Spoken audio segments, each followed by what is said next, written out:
नमस्ते, मैं दार्शिक पांडे। आज हम डिस्कस करने वाले हैं 8वें घर के बारे में। जब भी एस्ट्रोलॉजी आप पढ़ना जानना शुरू करते हैं, तो जो सबसे ज़्यादा चिंतित करता है, वो 8वां घर है। और जो क्लासिक्स में इसकी सिग्निफिकेशंस दी गई हैं, जो सिग्निफिकेशंस को बताया गया है, वो कुछ ऐसे ही बताया गया है कि आपके लाइफ को चैलेंजिंग बनाता है ये। इसके सिग्निफिकेशन में है डेथ, लॉन्जेविटी को रूल करता है ये। लाइफ में सडन चेंजेस को, ट्रांसफॉर्मेशंस को, लाइफ में जितने क्रॉनिक ट्रबल्स हैं, जो भी लाइफ में chronic trouble sudden long term trouble होता है आपके लाइफ में, उसको रूल करता है ये, उसको गवर्न करता है ये। इसके अलावा एक्सीडेंट को, बैंकरप्सी को, मंडेन एस्ट्रोलॉजी में आप देखते हैं तो मंडेन एस्ट्रोलॉजी में ये रिजीम के फॉल को, गवर्नमेंट चेंज को, नेशनल ह्यूमिलिएशन को, ऐसी चीज़ों को रूल करता है। ये सारी उन चीज़ों को रूल करेगा जिसको आप पसंद नहीं करेंगे, जिससे आप डरते होंगे। इसीलिए जब 8वें घर की दशा शुरू होती है तो हमें डर लगना शुरू होता है। इसके पीछे मैं आऊँगा, समझाऊँगा डिटेल में।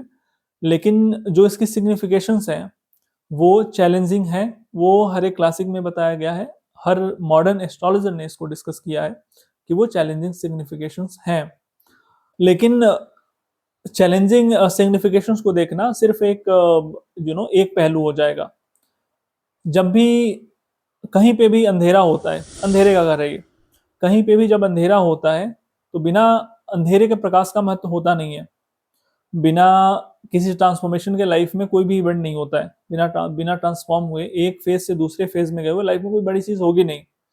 और जब लाइफ में चैलेंज ना हो, कहीं पे अंधेरा ना हो, तो वहां पे प्रकाश का महत्व भी नहीं होता है। तो चैलेंजिंग तो है, लेकिन इंपॉर्टेंट बहुत हो जाता है। अगर आपको लाइफ में राइज करना है, अगर आपको अपने लाइफ में एक लेवल के ऊपर जाना है ना, तो फिर 8वां घर जरूरी हो जाता है। 8वां घर जो है वो दूसरे से सेवेंथ है। जो दूसरा घर है, दूसरा घर आपकी इनकम है, और 8वां घर दूसरे की इनकम है। जो सेवेंथ हाउस होता है वो सामने वाले को दिखाता है। तो लाइफ में मॉनेटरी, अगर मॉनेटरी टर्म्स में मैं बात करूं, तो लाइफ में अगर एक लेवल के ऊपर आपको एक्सीड करना है, तो एक स्ट्रॉन्ग एट्थ हाउस होना बहुत जरूरी हो जाता है। स्ट्रॉन्ग एट्थ हाउस के बिना, एक तो लाइफ में जीते जी आपको कितने लोग रिस्पेक्ट दे रहे हैं, कितने लोग याद कर रहे हैं, वो एक अलग एस्पेक्ट हो जाता है। लेकिन अगर मरने के बाद, अगर जिसको लोग जानते हैं, मरने के बाद जिनका काम याद किया जाता है, वो एट्थ हाउस है।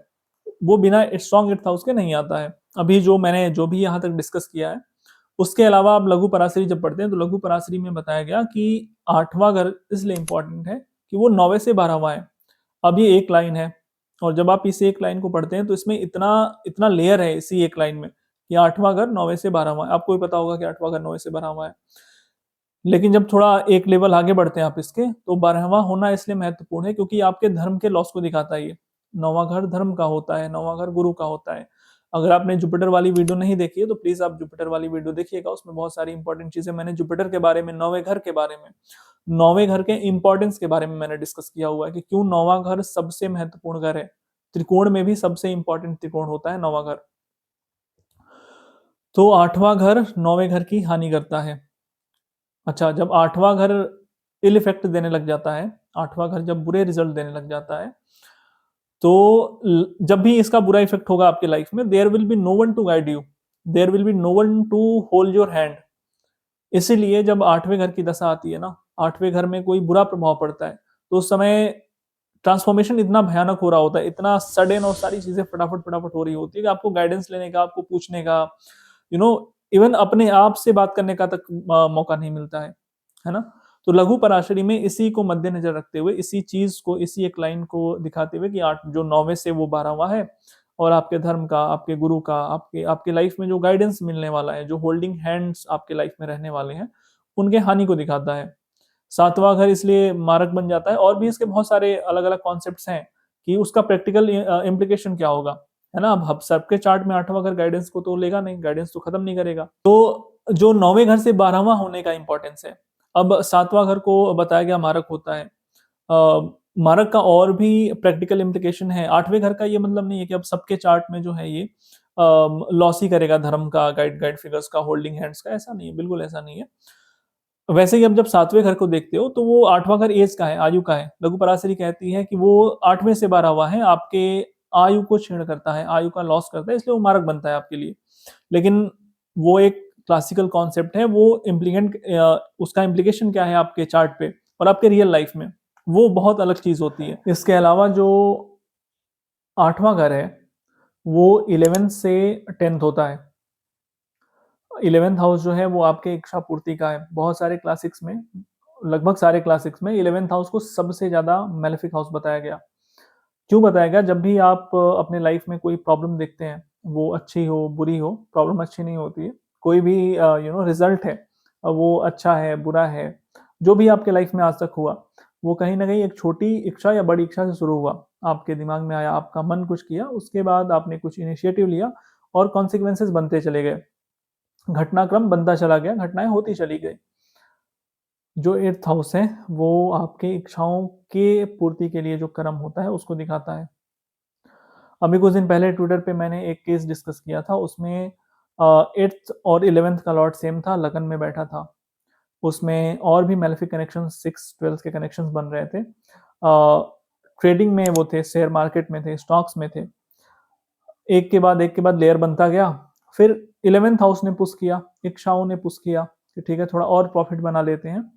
8वें का कनेक्शन और जगह से हो रहा था, अचानक से लॉस हो गया। अब उसको वो जो ट्रबल है, वो जो सडन ट्रबल आया, अब उसको भरने में कम से कम 4 से 5 साल जाने वाला है। स्टॉक के लिए या फिर कोई भी ऑन अर्न इनकम है, उसको पाने के लिए 5th, 8th, 11th का कनेक्शन होना ज़रूरी है, specially in the case of stock market. अच्छा, ये तो मैंने एक इसका नेगेटिव एस्पेक्ट बताया, लेकिन पॉजिटिव 8th और 11th का क्या होता है? जब भी आपको इनहेरिटेंस से गेन होना हो, जब भी आपको लाइफ में अपने इनकम का एक बैरियर क्रॉस करना हो, जो सेकंड हाउस होता है, जैसे मैंने पहले भी डिस्कस किया था, सेकंड हाउस जो है वो आपका अपना कमाया हुआ धन है। जो 8th हाउस है, वो दूसरों का धन है, करेक्ट? तो जब तक आपको 8th हाउस का पैसा नहीं मिलेगा, तब तक आप अपने इनकम के बैरियर्स एक लेवल के ऊपर नहीं जा पाएँगे। जब भी आपको बहुत ज़्यादा धन कमाना है, वहाँ पे 8th और 11th का कनेक्शन, 2nd का कनेक्शन बहुत इम्पोर्टेंट हो जाता है।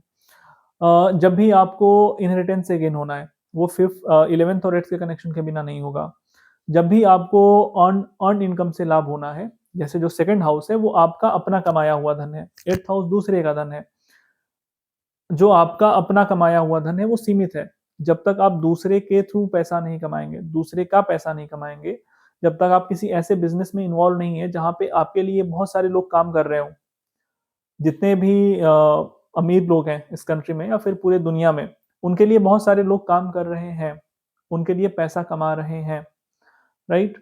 तो वो जो 8th हाउस का इम्पोर्टेंस है, जो 8th हाउस की एक वैल्यू है, वो जब स्ट्रॉन्ग होगा 8th हाउस, तो आपको मिलता है।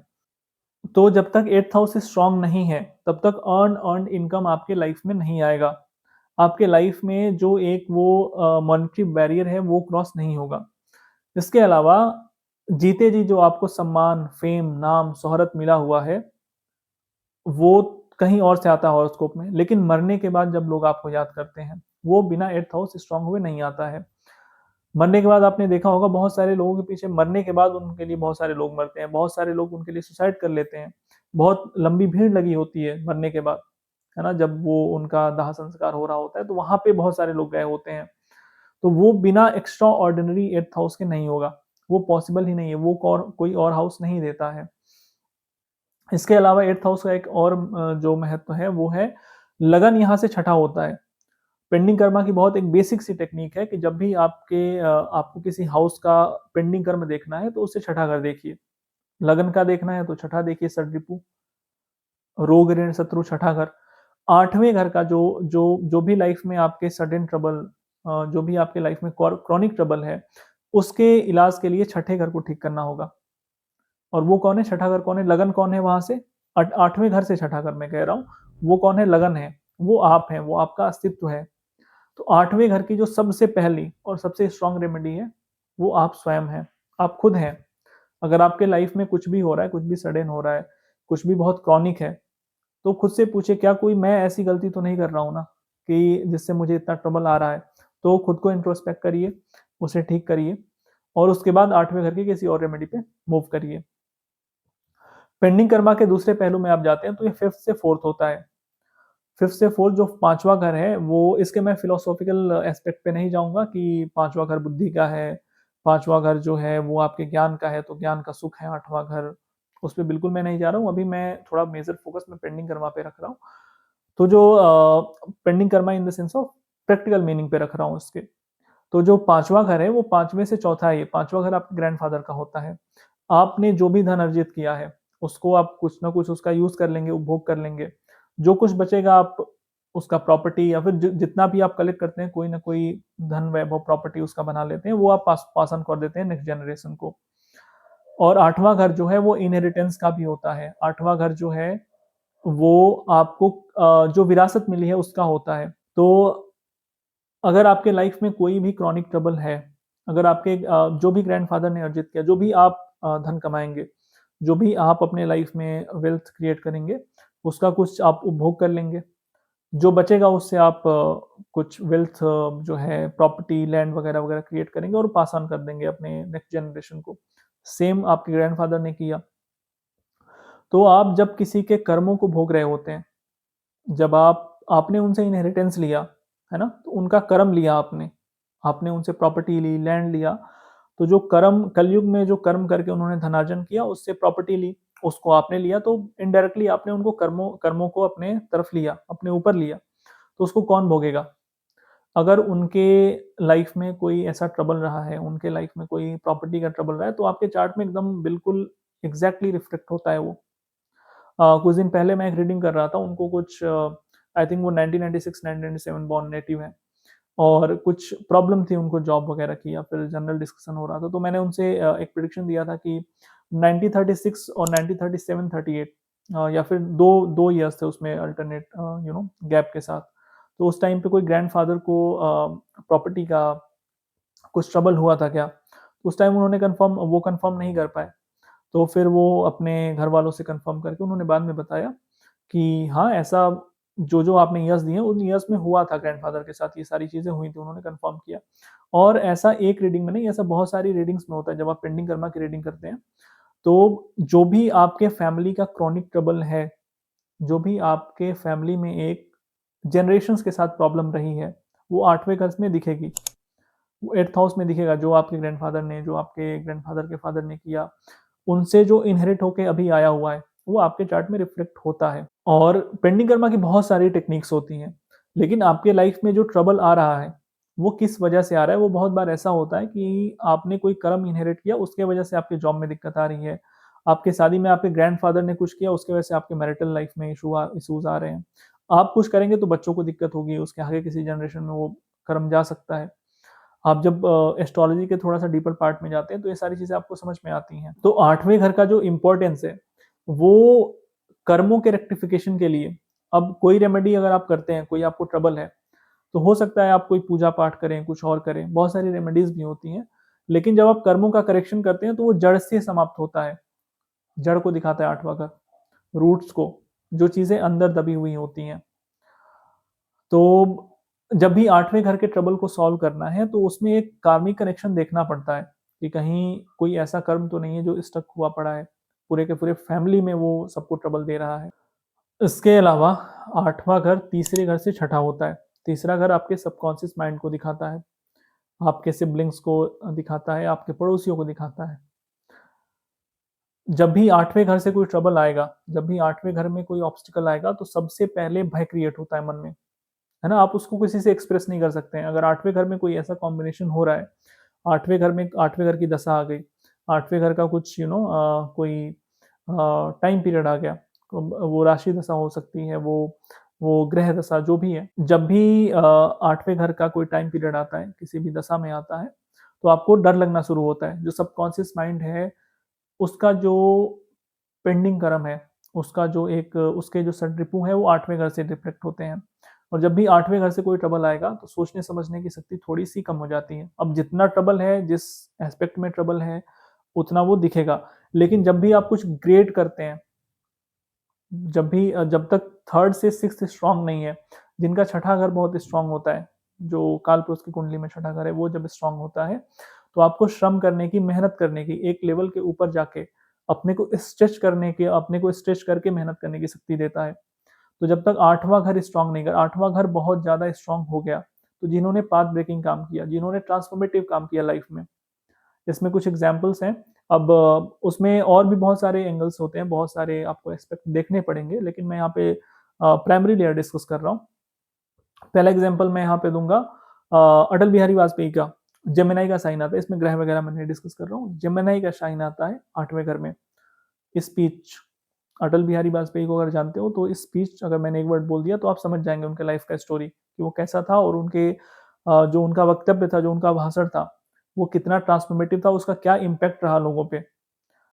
जो इसमें दूसरा मैं एग्जांपल देना चाहूँगा वो दूँगा मैं महात्मा गांधी का। महात्मा गांधी की का जब आप चार्ट देखते हो तो उसमें टॉरस का साइन 8th हाउस में आता है और जो भी उनके लाइफ में पाथ ब्रेकिंग काम हुआ है, वहाँ पे उपवास आया है, फोर्ट को दिखाता है, रिसोर्सेज को दिखाता है टॉरस का साइन।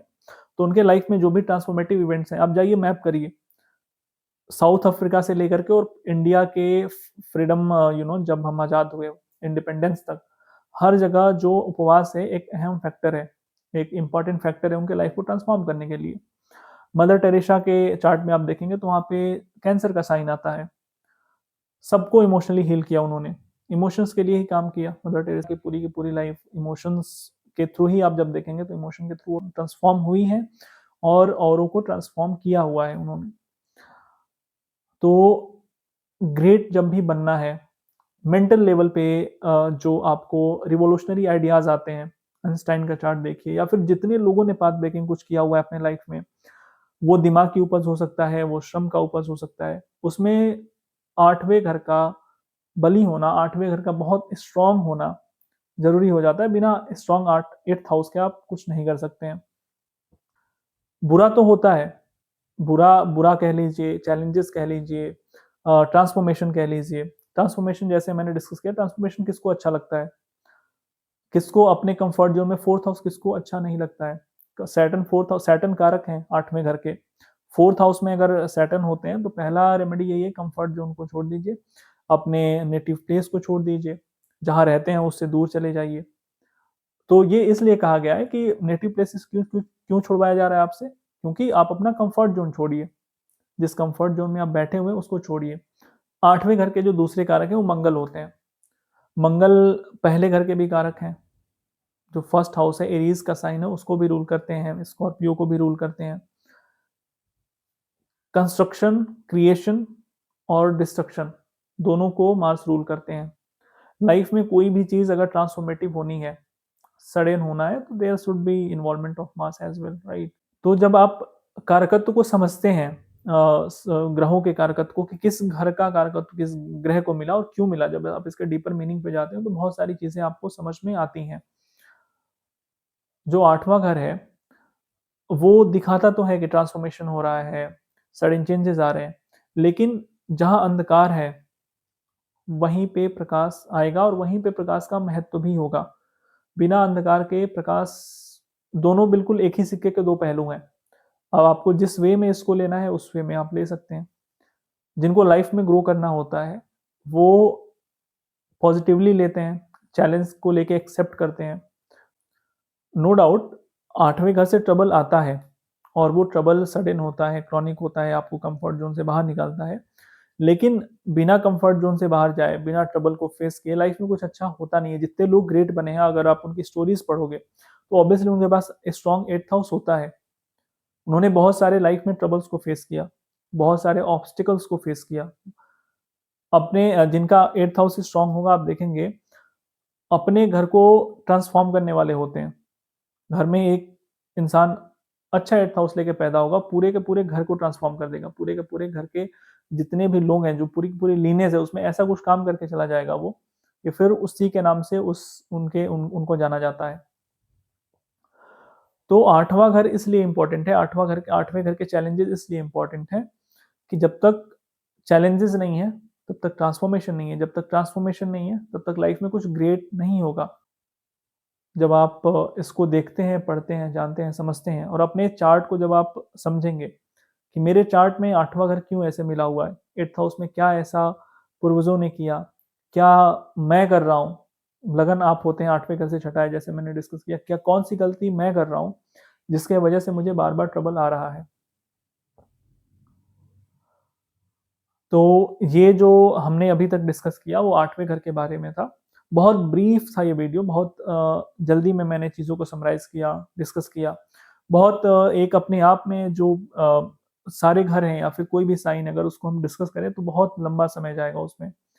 तो उसको ब्रीफ में डिस्कस करना, जो भी संभव हो पाया, जो भी पॉसिबल था, वो हमने टेक्निक्स यहाँ पे डिस्कस करी। इसके अलावा जब भी आगे मैं वीडियो बनाऊँगा, मैं कोशिश करूँगा कि 8th Lord in all 12 houses और 8वें घर का कुछ और भी जो सिग्निफिकेशन है, जो और इम्पोर्टेंस है फूड के रिगार्ड में या फिर जो कुछ स्टोरीज़ हैं हमारे स्क्रिप्चर्स में, बहुत से ज्योतिष शास्त्रों में जो 8वें घर को लेके स्टोरीज़ दी गई हैं, कुछ जो रेमेडीज़ हैं 8वें घर की, उसको मैं डिस्कस करूँ।